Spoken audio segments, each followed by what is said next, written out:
హైదరాబాద్ నగరంలో ఏ పార్టీ మారినటువంటి మా కార్పొరేటర్లు ఏకపక్షంగా 9 మంది ఉన్నారు కాబట్టి వాళ్ళకి అప్పీల్ చేశాను.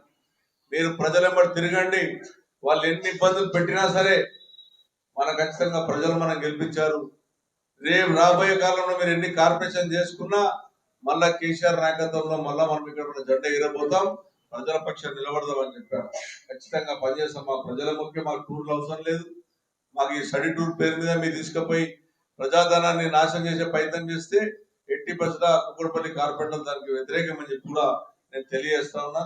అదేవిధంగా మీరు చేసిన అభివృద్ధి కార్యక్రమాలలో మా డబ్బు ఏదైతే 2,000 కోట్ల రూపాయలు మీరు అమ్ముకొని సొమ్ము చేసుకున్నారో మాకు కనీసం వల్ల ఒక 10% ఇచ్చిన 200 కోట్ల వరకు 10% మాకు ఇచ్చిన మా అమ్ముకోపోతా ఉన్నారు. మాకు ప్రజల ఆస్తిని అమ్ముతున్నారు తప్ప నేను సఫ్దర్ నగర్ లో ముస్లిం గ్రేవ్ గాడికి నేను సొంత డబ్బులు పెట్టి కమానేసి మరొక గ్రేవ్ గాడికి ఇబ్బంది ఉంది, ముస్లింలకు ఇబ్బంది పడుతున్నారని చెప్పి హిందువులకు కట్టి మంచి బ్రహ్మాండం హిందువులు కట్టించారు, ముస్లింలకు బ్రహ్మాండంగా నాతో సొంత డబ్బులు పెట్టి ఈ గవర్నమెంట్ వచ్చినాక 1.5 ఎకరా కడితే దాంట్లో లోపడుకోకుండా శవాలను లోపడుకోకుండా ఇబ్బంది పెట్టే ప్రయత్నం చేస్తున్నారు.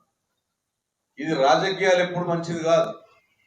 మీరు ఎన్ని చేసినా ఏం చేసినా ఇక్కడ ప్రజలు చాలా గొప్పవాళ్ళు, వాళ్ళకి అన్ని తెలుసు మీరు ఏం చేస్తున్నారో, ఏ రకంగా బాధలు పెడుతున్నారో, ఏ బిల్డింగ్ కట్టినా ఏం చేస్తున్నారో అన్ని తెలుసు. ఇలా ప్రజల పక్షాన్ని నిలబడేటటువంటి మేమందరం ఉన్నాం. నేను మీకు కూడా అప్పీల్ చేస్తా ఉన్నాను, విలేకరులు కూడా. ఈ 2 ఏళ్లలో వాళ్ళు చేసింది మీరు చెప్పండి. మనం ట్యాక్స్ సంవత్సరానికి 120 కోట్లు మా దగ్గర ట్యాక్స్ వసూలు చేస్తున్నాం.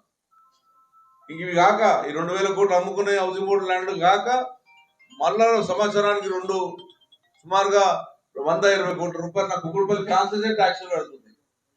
వాటర్ ట్యాక్స్ ఏం చేశారు? 2 ఏళ్లలో 240 కోట్లు.